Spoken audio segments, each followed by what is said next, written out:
예상대로 면죄부, 지금 뭐 이 검찰 수사 결과에 대해서 면죄부다 이런 지적들도 적지 않게 나오고 있는 것 같습니다. 일단 어제 동부지검이 예고 없이 수사 결과를 발표했습니다. 뭐 기자회견도 없고 역시나 질의응답도 없었는데 아까 이 시기에 대해서는 이진복 의원님이 짚어주셨는데 우리 김성환 평론가님은 이 시기에 대해서 좀 어떻게 보세요? 상당히 논란 큰데요. 근데 많은 언론에서도 그렇게 얘기하고 저도 뭐 방송에서도 그렇게 얘기했던 기억이 나는데요. 네. 추석 전에 빨리 수사 결론 내리고 발표해야 되는 거 아니냐? 이런 얘기를 저도 했거든요. 네. 그러니까 이게 수사를 질질 끌면 끌수록 오히려 더 정쟁화되고 있잖아요. 예. 사안의 크기에 비해서 훨씬 더 지나치게 정쟁화되어 있던 것은 분명한 사실이고 예, 예. 사안의 복잡성에 비해서도 검찰 수사가 지나치게 길게 이루어지는 것도 많은 분들이 아마 이해하실 겁니다. 예, 예. 그러니까 최대한 이런 부분들은 검찰이 사실 수사할 수 있는 기관은 검찰밖에 없잖아요. 네, 네. 네. 검찰이 빨리 수사해서 압수수색을 하고 그리고 관련자들 소환 조사하고 이렇게 하고 난 다음에 결론 내리면 되는 거니까 그게 바람직하다고 생각해서 추석 전에 나온 거다 이렇게 생각을 하는데요. 네. 그러니까 또 그게 마침 또 지금 이제 수사 결과 발표했을 때 그때 공무원 피살 사건 문제라든가 이런 게 발생하니까 또 곱지 않은 시선이 나오는 거예요. 예. 그러니까 자꾸 뭔가 이유를 붙이고 거기에 뭔가 새로운 얘기들을 덧붙이기 시작하면 새로운 서사가 만들어지거든요. 예. 그러니까 저는 원래 얘기 나왔던 대로 최대한 빨리 수사 결과 발표하려고 노력했다 이렇게 생각합니다. 네, 그런데 이진복 의원님, 이 시기도 시기지만 내용 면에서요. 어제 검찰 기자들을 상대로 그 단체 대화방에 이 보도자료가 이제 띄워지고 별도의 기자회견이나 질의응답이 없었다는 점이 좀 논란이 되고 있어요. 이게 궁금한 사항이 많았던 만큼 기자회견이나 질의응답 정도는 있었어야 되는 것 아니냐 이런 궁금증을 많이들 가지고 지금까지 계시는데요. 검찰의 양태를 본다면 당연하게 질의응답을 했었어야죠. 네. 그런데 이번에 발표 내용을 수사 결과를 브리핑 질의 하나도 없이 카톡으로 다 보냈다는 것은 예, 예. 저는 검찰이 그 정도로 떳떳하지 못한 거 아니냐라는 예. 생각이 들고요. 예. 그리고 이 사건은 6개월간 어물쩍하게 넘어오다가 예. 갑자기 수사의 속도를 내겠다 해놓고 수사를 종결을 해버렸어요. 네. 근데 이게 저희들이 국민들이 보는 시각은 이런 것 같습니다. 수사를 제대로 해라고 하는 것이지 대충 해라는 것이 아니다. 네. 하는 뜻을 좀 검찰이 알았으면 좋겠고 네. 또 이렇게 대변하는 더불어민주당 쪽에서도 사실은 이 부분에 대해서 저도 의원들 몇 사람들 이야기를 해보니까 참 너무 의외로 빨리 결정을 하는 것 같다. 예. 그러니까 제대로 해서 발표를 했더라면 참 좋았을 텐데 네. 좀 뭔가 부족한 것 같다라는 이야기들을 들을 때 우리 국민들이 느끼는 것이 비슷하지 않겠느냐 저는 이렇게 생각합니다. 네. 또 지금 수사가 좀 미흡한 것 아니냐 이런 지적도 있는데 뭐 추미애 장관 서면 조사 이틀 만에 결론을 내린 것과 함께 추 장관의 전 보좌관으로부터 휴가 관련 전화를 받았다는 지원장교 A 대위 측 검찰이 추 장관 아들 측에게 유리한 진술만 치사 선택했다 이런 입장인 것으로 지금 알려져 있는데 이진복 의원님 A 대위 측 뭐 보좌관에게 직접 전화를 받았다고 진술했는데도 이게 뭐 조서에서 누락됐다 뭐 지금 이런 인물이잖아요. 그러니까 부실 수사 이야기가 나올 수밖에 예, 없는 예. 겁니다. 모든 정황들이 이 정도 같으면 큰 문제가 될 수 있는 정황들이 예. 그냥 별 문제 없이 수사를 종결했다라고 하니까 네네. 지금 이제 정치권에서 나오는 이야기가 벌써 이거 재수사나 특검을 도입해야 된다라는 이야기가 이제 예. 나오는 것까지로 발전이 될 수밖에 없었지 않습니까? 네네. 네. 야당도 뭐 언론도 재수사나 특검을 이야기를 하려면 네. 그래도 이 수사가 잘못됐기 때문에 어떤 근거들이 있기 때문에 이런 소리를 하는 거 아니겠습니까? 예, 예. 그런데 지금 사태를 보면 검찰이 솔직히 너무 좀 잘못한 것 같아요. 제가 이 말을 하나를 또 드리고 싶은데요. 2016년 9월 28일 날 김영란법이 사실은 시행이 됐습니다. 네네. 네. 그때 부정청탁 사례 15건을 열거를 하고 있습니다. 그 네. 사례 중에.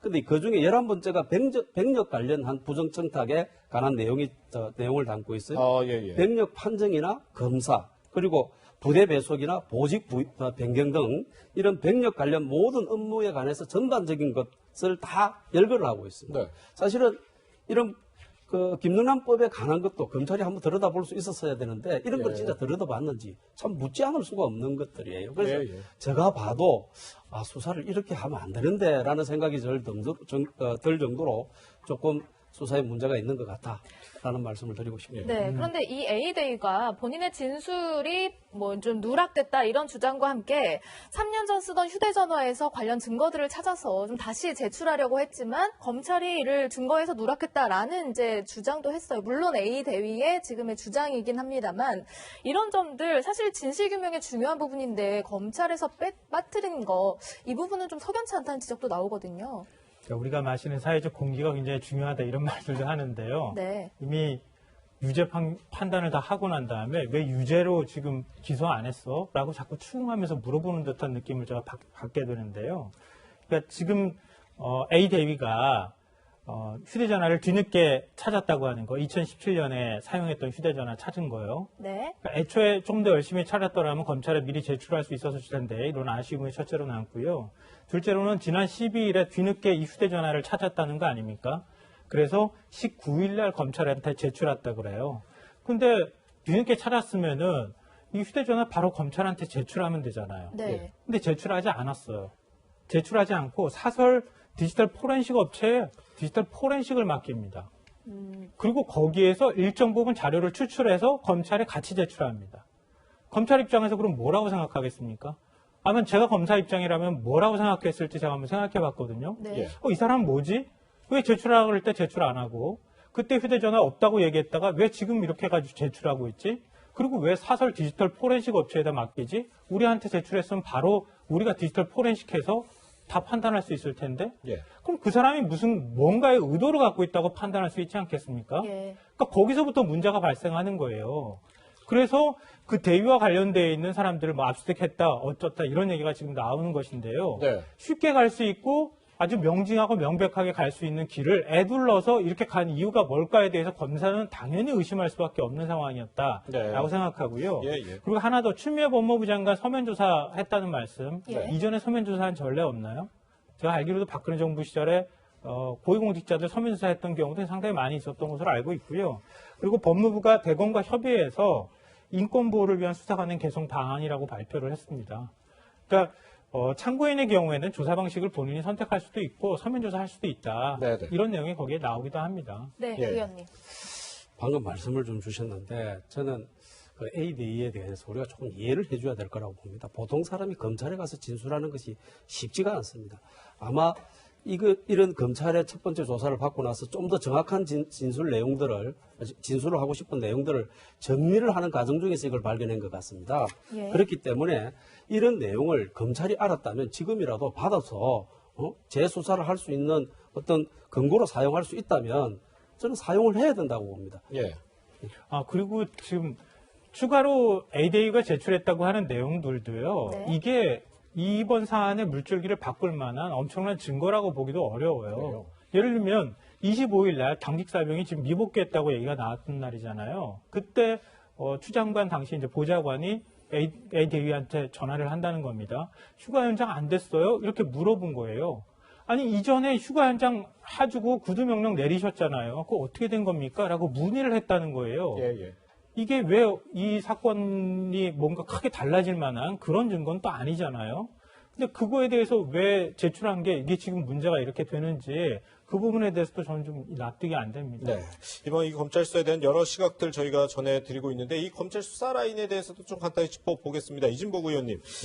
이번에 이 서울 동부지검장, 이 수사를 했던 서울 동부지검의 지검장, 그리고 이걸 담당했던 대검 형사부장, 이 두 사람 같은 경우는 사실 이 추미애 장관 취임 이후에 좀 인사가 나서 뭐 추미애 라인이다, 뭐 이렇게도 야당은 좀 주장하고 있더라고요. 아마 그런 관측이 다들 똑같은 것 같습니다. 우리 그 김관정 동부지검장이죠. 예. 이분은 사실은 저번에 행사부장을 하셨죠. 예. 대검에서. 이분은 우리 추미애 장관이 이분의 인사 발령을 했던 장본인입니다. 물론 행사부장인 이종건 대검 부장도 마찬가지고요. 추 장관의 사람들이다. 이렇게 지금 일반적으로 법조계에서는 이야기를 하고 있는 걸 볼 때 네. 이것도 사실 의혹의 대상이에요. 네. 왜 이런 사람들을 보냈을까? 예, 네? 예. 그리고 왜 이 검찰청에서 이 수사를 계속하게 했을까? 라는 부분에 대한 의혹이 생기니까 지금 야당이 특검이나 재수사 이야기를 할 수밖에 없는 거 아닌가? 이런 생각이 듭니다. 예. 네. 동부지검의 이번 수사 결과를 미리 대검에 이제 보고를 했다고 합니다. 지난 25일에 대검찰청 측에 이제 이번 수사 결과 보고를 했을 때 대검, 그러니까 윤석열 검찰총장 측에서는 군인 휴가에는 명령서가 꼭 있어야 된다. 구두 승인이 통용되면 누가 이 혼돈을 감당하겠느냐라고 하면서 수사의 보완을 요청했지만 이것을 반영을 하지 않고 수사를 종결했다. 서울 동부지검이 그대로 수사를 종결했다. 이런 내용들도 전해지고 있는데요. 어쨌든 추미애 장관 아들 의혹 수사는 지금 이렇게 결과가 나왔지만 나머지 뭐 청탁 의혹이라든지 정치자금법 위반 의혹 등등의 수사는 좀 계속한다는 방침이어서 앞으로 어떻게 흘러갈지는 좀 지켜보도록 하시죠.